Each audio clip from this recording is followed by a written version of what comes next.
नमस्ते दोस्तों। आज हम वामन बलि संवाद के बारे में जानेंगे। आइए शुरू करें। दैत्यराज बलि ने अपने गुरु शुक्राचार्य तथा अन्य मुनीश्वरों के साथ दीर्घ काल तक चलने वाला बहुत बड़ा यज्ञ प्रारंभ किया। उस यज्ञ में ब्रह्मवादी महर्षियों ने हविष्य ग्रहण करने के लिए लक्ष्मी सहित भगवान का आह्वान किया, जिसका ऐश्वर्य बहुत बड़ा चढ़ा था। उस दैत्यराज बलि के महायज्ञ में माता पिता की आज्ञा ले ब्रह्मचारी वामन जी भी गए। वे अपनी मंद मुस्कान से सब लोगों का मन मोह लेते थे। भक्तवत्सल वामन के रूप में भगवान मानव बलि के हविष्य का प्रत्यक्ष भोग लगाने के लिए आए थे। दुराचारी हो या सदाचारी, मूर्ख हो या पंडित, जो भक्तिभाव से युक्त है उसके अंतःकरण में भगवान सदा विराजमान रहते हैं। वामन जी को आते देख ज्ञान दृष्टि वाले महर्षिगण उन्हें साक्षात भगवान नारायण जानकर सभासदों सहित उनकी अगवानी में गए। यह जानकर दैत्य गुरु शुक्राचार्य एकांत में बलि को कुछ सलाह देने लगे। शुक्राचार्य बोले, दैत्यराज, तुम्हारी राजलक्ष्मी का अपहरण करने के लिए भगवान विष्णु वामन रूप से अदिति के पुत्र हुए हैं। वे तुम्हारे यज्ञ में आ रहे हैं। असुरेश्वर, तुम उन्हें कुछ न देना, तुम तो स्वयं विद्वान हो। इस समय मेरा जो मत है उसे सुनो। अपनी बुद्धि ही सुख देने वाली होती है। गुरु की बुद्धि विशेष रूप से सुखद होती है। दूसरे की बुद्धि विनाश का कारण होती है और स्त्री की बुद्धि तो प्रलय करने वाली होती है। बलि ने कहा, गुरुदेव, आपको इस प्रकार धर्म मार्ग का विरोधी वचन नहीं कहना चाहिए। यदि साक्षात भगवान विष्णु मुझसे दान ग्रहण करते हैं तो इससे बढ़कर और क्या होगा। विद्वान पुरुष भगवान की प्रसन्नता के लिए यज्ञ करते हैं। यदि साक्षात विष्णु ही आकर हमारे हविष्य का भोग लगाते हैं तो संसार में मुझसे बढ़कर भाग्यशाली कौन होगा। पुरुषोत्तम भगवान जीव को उत्तम भक्तिभाव से स्मरण कर लेने से ही पवित्र कर देते हैं। जिस किसी भी वस्तु से उनकी पूजा की जाए वे परम गति दे देते हैं। दूषित चित्त वाले पुरुषों के स्मरण करने पर भी भगवान उनके पाप को वैसे ही हर लेते हैं जैसे अग्नि को बिना इच्छा किए भी छू दिया जाए तो भी वह जला ही देती है। जिसकी जीवा के अग्रभाग पर हरि यह 2 अक्षर वास करता है वह पुनरावृत्ति रहित श्री विष्णु धाम को प्राप्त होता है। जो राग आदि दोषों से दूर रहकर सदा गोविंद का ध्यान करता है वह वैकुंठ धाम में जाता है। यह मनीषी पुरुषों का कथन है। महाभाग गुरुदेव, अग्नि अथवा ब्राह्मण के मुख में भगवान के प्रति भक्तिभाव रखते हुए जो हविष्य की आहुति दी जाती है उससे वे भगवान प्रसन्न होते हैं। मैं तो केवल भगवान की प्रसन्नता के लिए ही उत्तम यज्ञ का अनुष्ठान करता हूँ। यदि स्वयं भगवान यहाँ आ रहे हैं तब तो मैं कृतार्थ हो गया, इसमें संशय नहीं है। दैत्यराज बलि जब ऐसी बातें कह रहे थे उसी समय वामन रूपधारी भगवान ने यज्ञशाला में प्रवेश किया। वह स्थान होमयुक्त प्रज्वलित अग्नि के कारण बड़ा मनोरम जान पड़ता था। करोड़ों सूर्यों के समान प्रकाशमान तथा सुडौल अंगों के कारण परम सुंदर वामन जी को देखकर राजा बलि सहर्ष खड़े हो गए और हाथ जोड़कर उनका स्वागत किया। बैठने के लिए आसन देकर उन्होंने वामन रूपधारी भगवान के चरण पखारे और उस चरणोदक को कुटुंब सहित मस्तक पर धारण करके बड़े आनंद का अनुभव किया। जगदाधार भगवान को विधि पूर्वक अर्घ्य देते देते बलि के शरीर में रोमांच हो आया।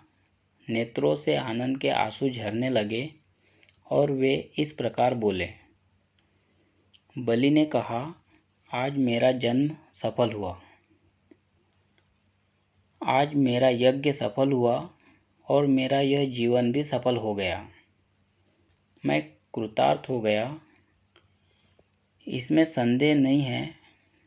भगवान, आज मेरे यहाँ अत्यंत दुर्लभ अमोघ अमृत की वर्षा हो गई। आपके शुभागमन मात्र से अनायास महान उत्सव छा गया। इसमें संदेह नहीं कि ये सब ऋषि कृतार्थ हो गए। प्रभु, इन्होंने पहले जो तपस्या की थी वो आज सफल हो गई। मैं कृतार्थ हूँ, कृतार्थ हूँ, कृतार्थ हूँ, इसमें संशय नहीं है। अतः भगवान, आपको नमस्कार है, नमस्कार है और बारंबार नमस्कार है। आपकी आज्ञा से आपके आदेश का पालन करूँ, ऐसा विचार मेरे मन में हो रहा है।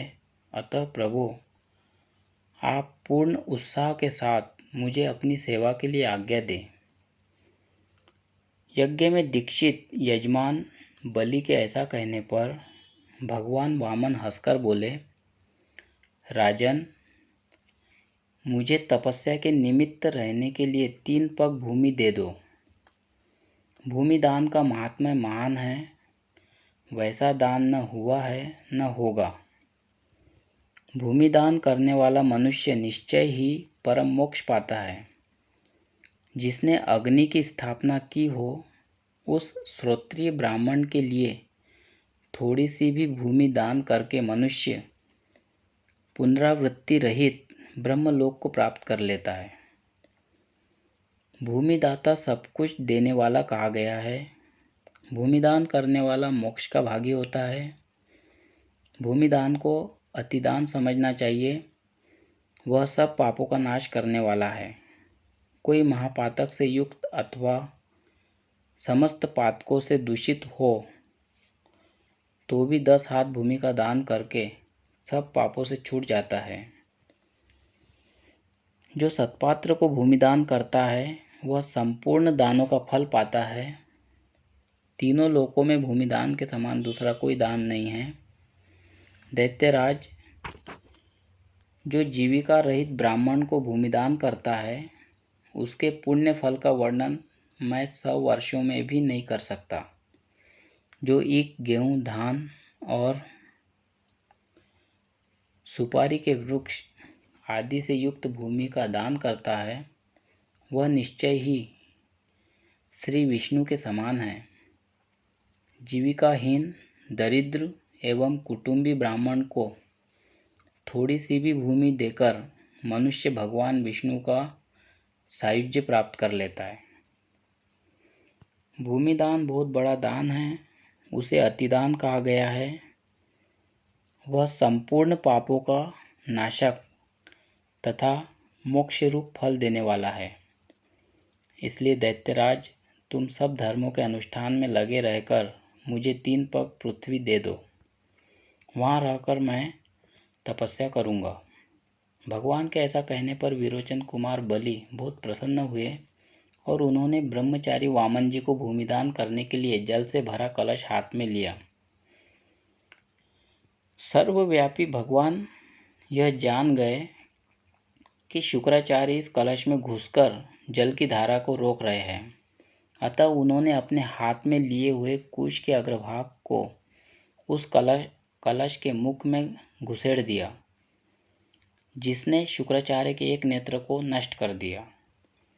इसके बाद उन्होंने शस्त्र के समान उस कुश के अग्रभाग को आग से अलग किया। इतने में राजा बलि ने भगवान महाविष्णु को 3 पग पृथ्वी का दान कर दिया। तदनंतर विश्वात्मा भगवान उस समय बढ़ने लगे। उनका मस्तक ब्रह्मलोक तक पहुंच गया। अत्यंत तेजस्वी विश्वरूप श्री हरि ने अपने 2 पैर से सारी भूमि नाप ली। उस समय उनका दूसरा पैर ब्रह्मांड कटाह शिखर को छू गया और अंगूठे के अग्रभाग के आघात से फूटकर वह ब्रह्मांड 2 भागों में बंट गया। उस छिद्र के द्वारा ब्रह्मांड से बाहर का जल अनेक धाराओं में बहकर आने लगा। भगवान के चरणों को धोकर निकला हुआ वह निर्मल गंगा जल संपूर्ण लोकों को पवित्र करने वाला था। ब्रह्मांड के बाहर जिसका उद्गम स्थान है वह श्रेष्ठ एवं पावन गंगा जल धारा रूप में प्रवाहित हुआ और ब्रह्मा आदि देवताओं को उसने पवित्र किया। फिर सप्तर्षियों से सेवित हो वह मेरु पर्वत के शिखर पर गिरा। वामन जी का यह अद्भुत कर्म देखकर ब्रह्मा आदि देवता, ऋषि तथा मनुष्य हर्ष से विहल हो उनकी स्तुति करने लगे। देवता बोले, आप परमात्मा स्वरूप परमेश्वर को नमस्कार है। आप परात्पर होते हुए भी अपरा प्रकृति से उत्पन्न जगत का रूप धारण करते हैं। आपको नमस्कार है। आप ब्रह्म रूप है। आपकी मन बुद्धि अपने ब्रह्म रूप में ही रमण करती है। आप कहीं भी कुंठित न होने वाले अद्भुत कर्म से सुशोभित होते हैं। आपको नमस्कार है। परेश, परमानंद, परमात्मन, परात्पर, विश्वमूर्ते, प्रमाणातीत, आप सर्वात्मा को नमस्कार है। आपके सब ओर नेत्र है, सब ओर भुजाएं है, सब ओर मस्तक है, सब ओर गति है। आपको नमस्कार है। ब्रह्मा आदि देवताओं द्वारा इस प्रकार स्तुति की जाने पर भगवान ने स्वर्गवासी देवताओं को अभयदान दिया और वे देवादिदेव सनातन श्री हरि बहुत प्रसन्न हुए। उन्होंने एक पग भूमि की पूर्ति के लिए विरोचन पुत्र दैत्यराज बलि को बांध लिया। फिर उसे अपनी शरण में आया जान रसातल का राज्य दे दिया और स्वयं भक्त के वशीभूत होकर बलि के द्वारपाल होकर रहने लगे। इस प्रकार भगवान ने बलि दैत्य को रसातल लोक और अभयदान देकर संपूर्ण देवताओं को स्वर्ग का राज्य दे दिया। उस समय देवता उनका पूजन, महर्षिगण स्तवन और गंधर्व लोग गुणगान कर रहे थे। वे विराट महाविष्णु पुनः वामन रूप हो गए। ब्रह्मवादी मुनियों ने भगवान का यह महान कर्म देखकर परस्पर मुस्कुराते हुए उन पुरुषोत्तम को प्रणाम किया। संपूर्ण भूत स्वरूप भगवान वामन रूप धारण करके सब लोगों को मोहित करते हुए तपस्या के लिए वन में चले गए।